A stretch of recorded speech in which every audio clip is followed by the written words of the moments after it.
The 9 on Your Side I-Team has learned that suicide watches in the Hamilton County Youth Center have increased 25% this year. Startling figure. The detention center houses about 100 boys and girls at this very moment. I-Team reporter Craig Cheatham joins us now with more on the complicated challenges facing inmates and the corrections staff itself. Craig and Tanya, in November, the I-Team focused on the significant increase in the most serious gun-related cases in Hamilton County Juvenile Court.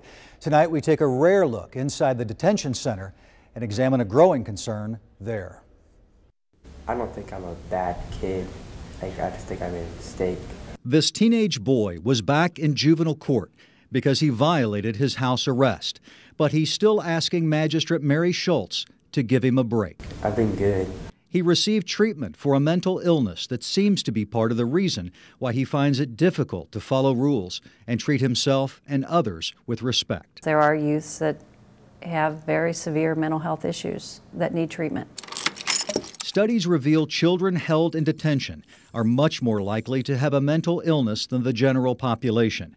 Many of them also lack the resources and family support to get the treatment they need. I had yesterday 2 cases where a parent came in and said, I don't want him anymore.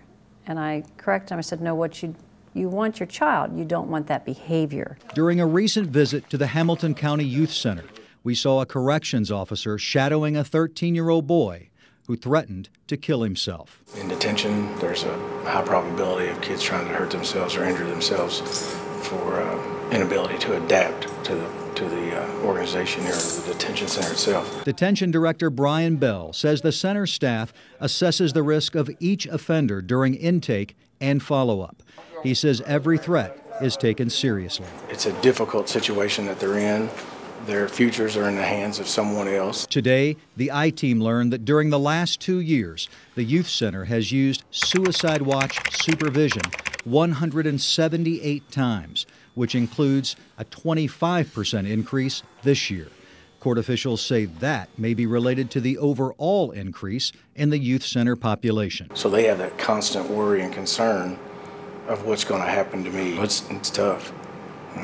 Despite massive cuts in government funding during the last decade, juvenile court officials insist quality treatment for mental health is a top priority, something that's never been more important for the many children and their families who find themselves more vulnerable than ever before.